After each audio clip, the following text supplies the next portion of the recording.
Hi, my name is Daniel Myers, and in this episode of Powered by Snowflake, I'm excited to be talking with the company Copado, and more specifically, Senior Director of Product Management, Gloria.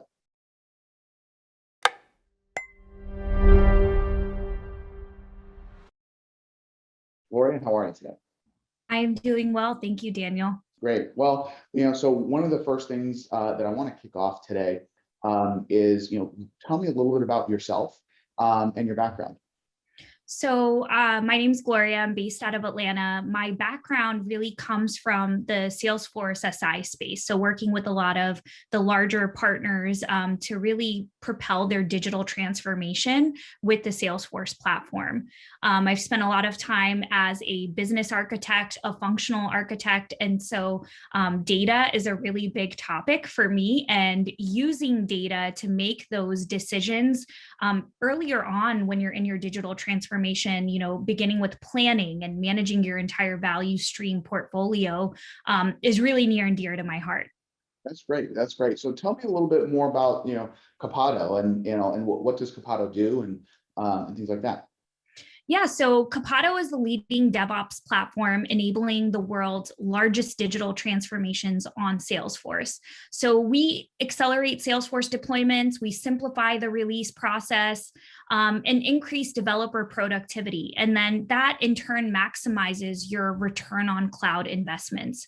So a little bit about what Copado offers. Our Copado DevOps 360 platform includes agile planning, continuous delivery, automated testing, and compliance. And we're backed by Insight Ventures, as well as Salesforce Ventures, and have more than 500 of the world's largest digitally transformed companies that are running on Copado. And that includes companies like Boston Scientific, Coca-Cola, Fairtrade, Linde, MassMutual, Shell, and Schneider Electric. So Copado processes over about 50 million DevOps transactions per month, and we're rated with 100% score on the Salesforce App Exchange.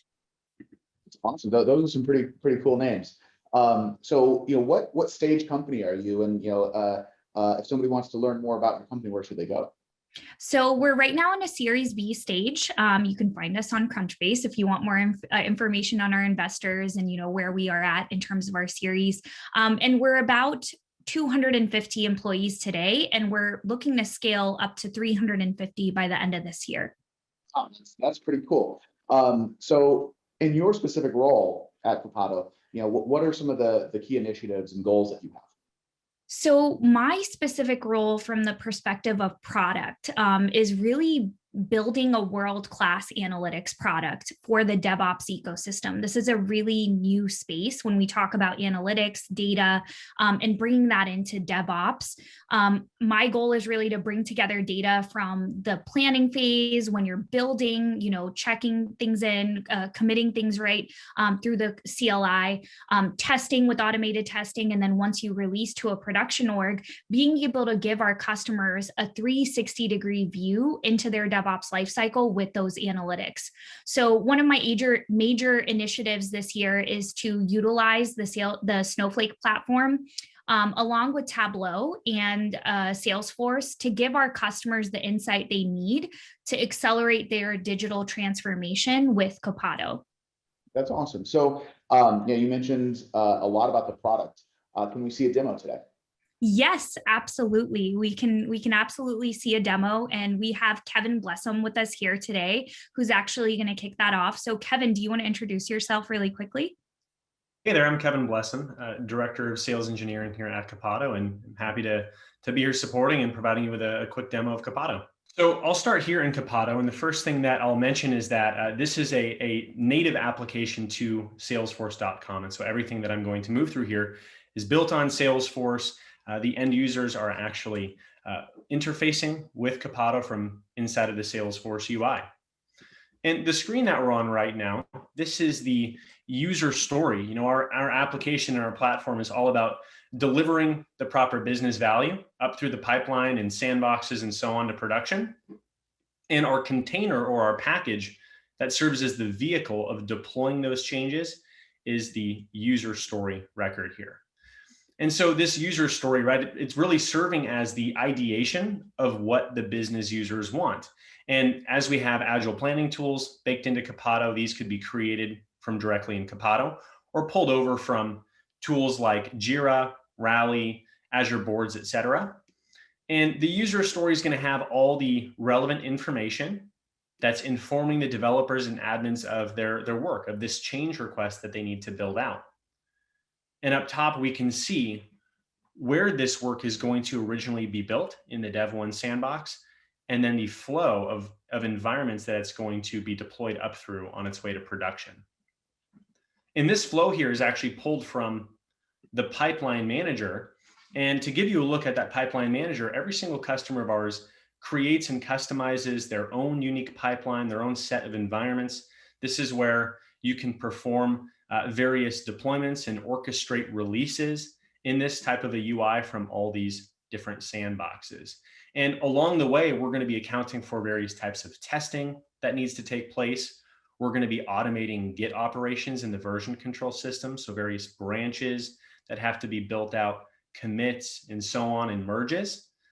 And then, of course, all this information is being collected and then pumped in via Snowflake to dashboards so that really valuable and important metrics are available at the fingertips of our customers so that they can make more informed decisions as a business. We've found that one of the biggest gaps that folks have in the Salesforce DevOps space is really being able to adequately measure what they're doing as a DevOps team and improve on that basis. So I'll come back to this user story then. And let's say that I, as an admin or a developer, had jumped into my Dev1 sandbox and made all my changes. I then want to link those changes to this user story. And to do that, I can click on the Commit Changes button, and that's going to pop me over to this screen here, where I can see all of the metadata that's in my Dev1 sandbox. And I can use these various columns to search, sort, and filter, and find the work that I made changes to very easily. So maybe I want to sort by what was modified most recently, and everything that I've done, today, yesterday, this week, that's all going to float to the top. If I want to search for certain component types, like maybe custom objects and fields, I can drill down into those and select the metadata that I've made changes to. And of course, it's that metadata that fulfills the requirements for this user story. So after I've selected all of my changes, what I can do then is just click on this Commit Changes button, and Copado is going to pop me back to the user story. But in the background, we're automatically going to be creating a feature branch in the Git repository, taking that work and committing it into that branch, and then logging those activities here too against the user story for transparency and for visibility. So I can see the various commits that may take place over a period of time while you're working on your feature or this application here, as well as a running list of all of the metadata that I have linked to this user story. Now, before I deploy this user story, there could be various methods of testing that I want to engage with, and management may want to actually enforce to make sure that the quality of my changes is really high and it's not going to break anything upstream. I have various buttons on my UI that I can click here, like validating the changes, a formal code review process or approval here with a pull request, Apex tests, static code analysis, compliance scans, and so on. And the results to all of those different scans and runs are going to be logged here against the user story as well. And so I can always click in and see the quality of these runs, and again, enforce and mandate that the proper tests are actually run before this user story is even able to be deployed anywhere in the first place. Now, coming back to this pipeline manager, let's say that I'm ready to orchestrate a release of a number of these user stories, right, or these metadata containers from one environment to the next. Well, I can see here very easily on my screen that there are 8 of these user stories that are ready to be deployed from Dev1 up into integration. There's 6 of them that are already sitting in integration, and I could click in here, view those, push those up to UAT and so on. But let's say that as an individual working in Dev 1, I'm going to click on this forward 8 and pass it up to integration for the release manager ultimately to take from that point forward. Here I have all the user stories that I've been working on, and I can determine which of these I want to hold back, which of these I want to continue deploying forward, and then just click on this blue button. All the proper Git operations are automated for me. We build the package XML deployment and propagate that up to the next environment while updating the integration branch as well. If there happen to be any merge conflicts, then we're going to provide you with an intuitive UI like this that both admins and developers can use for resolving those conflicts. And we can even view this in a YAML format and remove those XML tags to make it even simpler in determining the differences between these files. Now, we've talked about pushing these changes upstream, which is great in terms of releasing to production, but oftentimes developers and admins have issues keeping all their environments in sync with one another. And that's why we're also going to be calculating and monitoring if you're behind on any changes that have come from your peers. And so, again, acting as the developer or admin that's in charge of the Dev 1 sandbox, I can see that I'm 3 user stories behind on the latest changes. And if I click in here, I can see those, and then in one more click, synchronize my org. Now, last thing here is I've shown this all manually, but we can also orchestrate all of this through continuous integration and continuous delivery. And this is one of the areas too where Snowflake becomes so important to us. If I click on configure pipeline, this pops me into the various behaviors for each environment, whether I want automated deployments forward, scheduled deployments backward, or automated or manual, as well as the different quality gates that may take place. And if I click in, I can configure all sorts of various quality gates, pre and post deployment steps, and Snowflake is capturing all of this information and analyzing it and providing really important core pillars to DevOps analytics metrics at the very tail end here. And so I'm going to pass it over to Gloria, who can walk us through what we're doing explicitly with Snowflake. Thanks, Kevin. So as Kevin had explained, Copado has a very intuitive UI to manage all of your environments with the pipeline manager, as well as everything starts at the core, which is the user story. What we see here is our DevOps analytics, which are powered with Snowflake and Tableau. And so all the data, with the movement of the stories, the metadata that was being committed, whatever's moving up the pipeline, we're tracking all of that data here in Snowflake. And from Snowflake, we're then surfacing the data with a visualization tool called Tableau, which is actually included in a Lightning Web component within the Salesforce UI. So think about our end users, which are these developers, admins, and perhaps business stakeholders. They actually do not need to leave the Salesforce UI to be able to see these analytics, which is what makes our product so cool. So here with DevOps Analytics, you're able to begin to see analytics on all of the movement of your metadata through the pipeline. So how many deployment attempts did you have? What is your overall lead time, which is the time that it takes from the time the story is ready to be committed to the time that it's actually promoted to a production environment? How many promotions do you have on average? So what is your frequency of deployments to a production environment?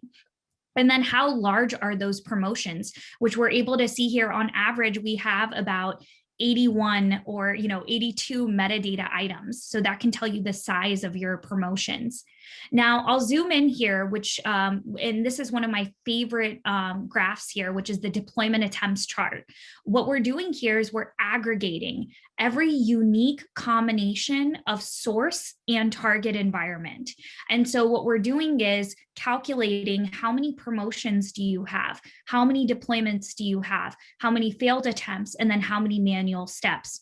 In turn, we're giving our users a success rate. So now imagine as a release manager, when you're getting ready to release your stories, you're able to take an educated guess based off of the data that you see here on what your success rate is when you deploy from one environment to another. And Snowflake is helping us accomplish all of this.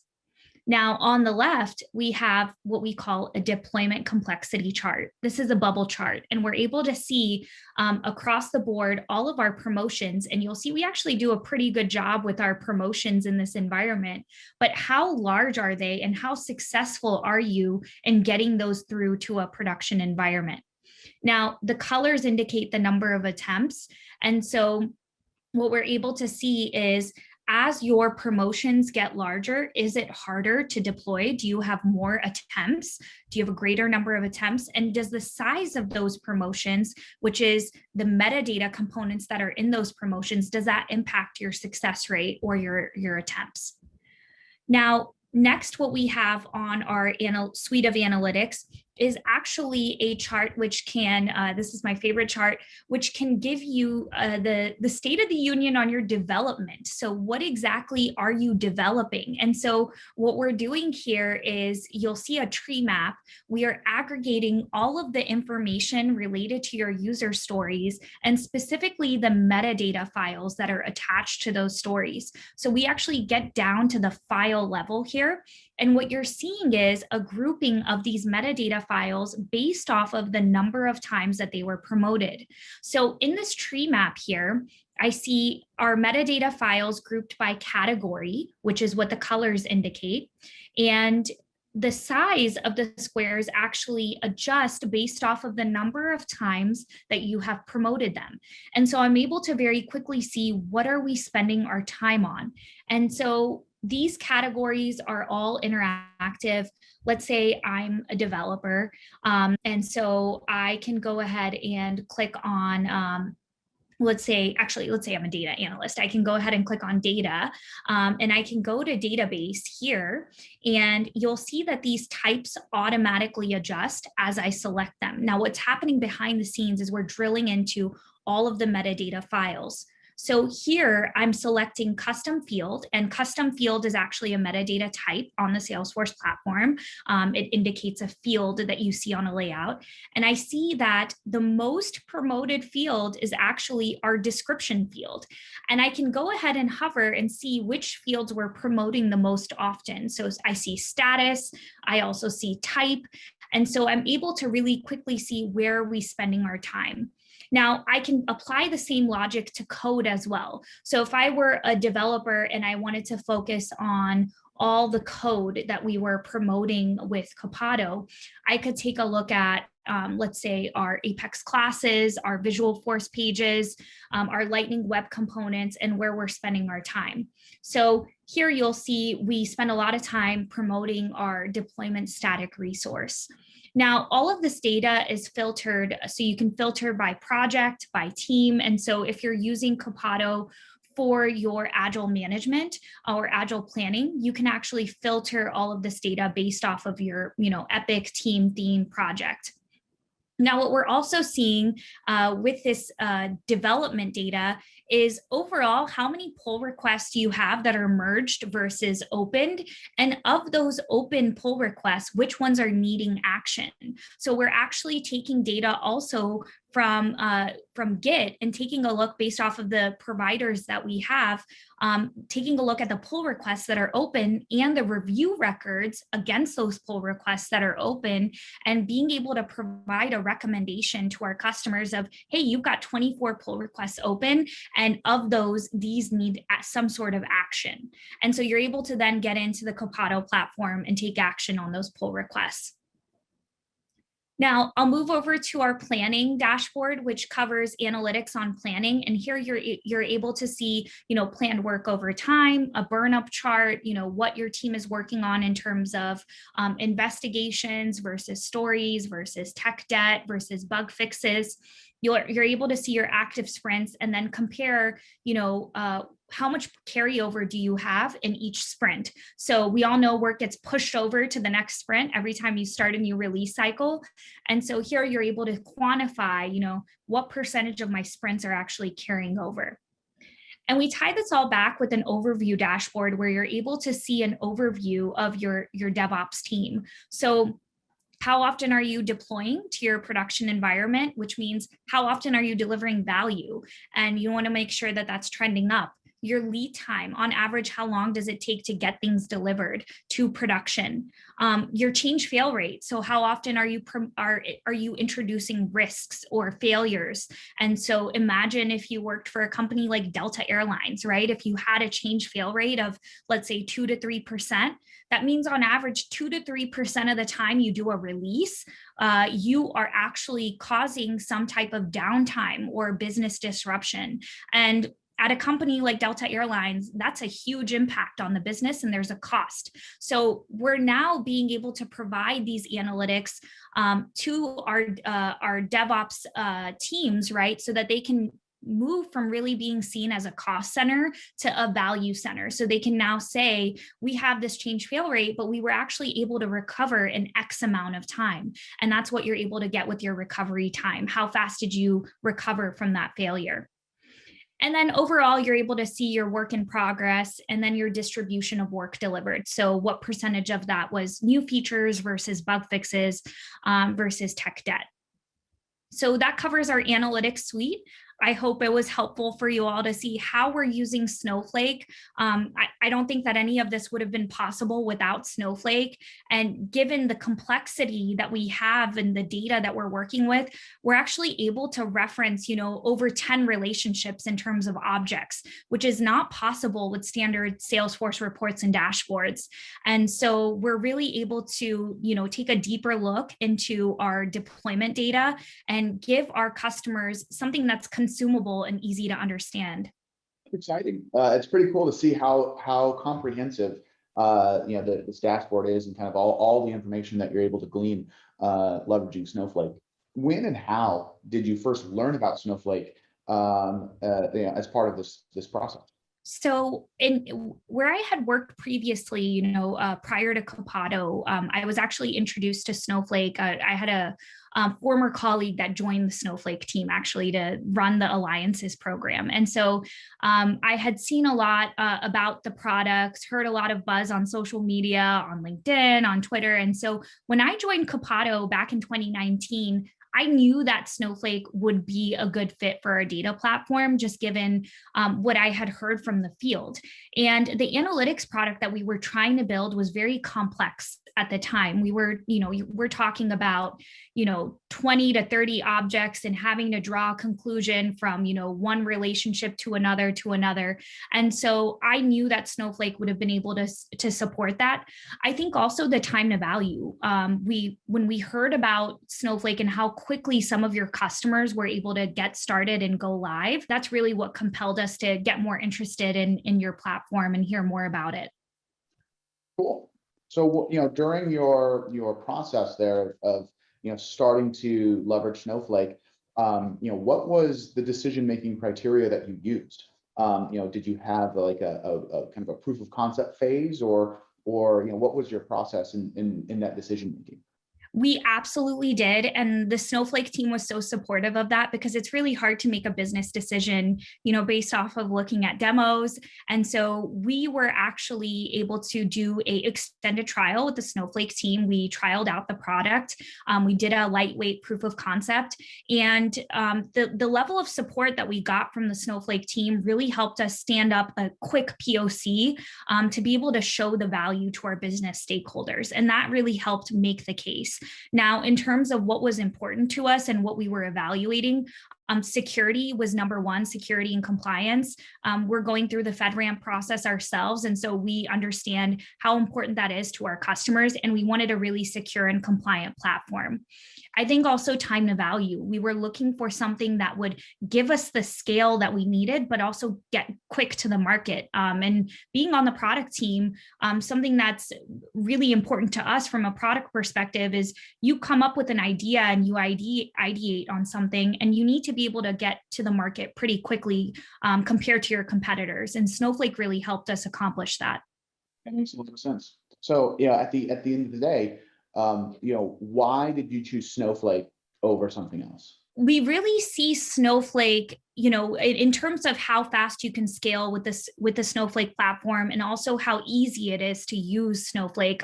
We have a ton of new hires that we've brought on that are helping us on the Snowflake team that we're able to get quickly ramped up. I firmly believe that Snowflake and Copado together is the next generation of the Salesforce DevOps analytics suite. And we knew that building on Snowflake would be the best option for powering the engine that optimizes Salesforce projects at scales and those digital transformations. So with the faster time to value, with the security, with the compliance, we were able to go to market with what we think is the #1 DevOps analytics product for the Salesforce platform in less than 6 months. And that's from the time of product definition to the time of delivery. And I think that can speak volumes to why we chose Snowflake is that time frame, 6 months. It's unheard of. It typically takes companies 2 to 3 years to release a product. And so that's really why we chose you all. And I really do think you all are, best in the market when it comes to our data needs. That's exciting. That's exciting. And totally agree. I mean, it definitely that the time to market is a big deal. So Gloria, Kevin, where and how can our viewers today, if they want to learn more about Copado, if they want to connect with you on a more personal basis, where can they follow you online and where can they learn more about Copado? Kevin, do you want to take that one? Yeah, I would push people directly to the website at copado.com. There's a number of various resources there, and we can get you connected with a sales engineer to talk about your specific pain points for Salesforce DevOps and how Copado can help. And if you're interested in some of the analytics products and what we showed you today on the demo, we've got a Copado Academy and a document site as well, Copado Docs. You can actually on the Academy register as a user in our success community. You can create your own playground and actually test out Copado in your own org for free for 30 days. And you can actually hear more about our analytics offering on our website, as Kevin had mentioned. And within the Academy, we have a handful of modules as well, which can walk you through that. Thanks. And my name is Daniel Myers, Developer Relations here at Snowflake. If you want to learn more about the Powered by Snowflake program, be sure and check out our partner portal at snowflake.com/partners. Also, don't forget to check out our community site at community.snowflake.com. And if you want to build your own application with Snowflake, check out developers.snowflake.com. Thanks, folks. See you next time.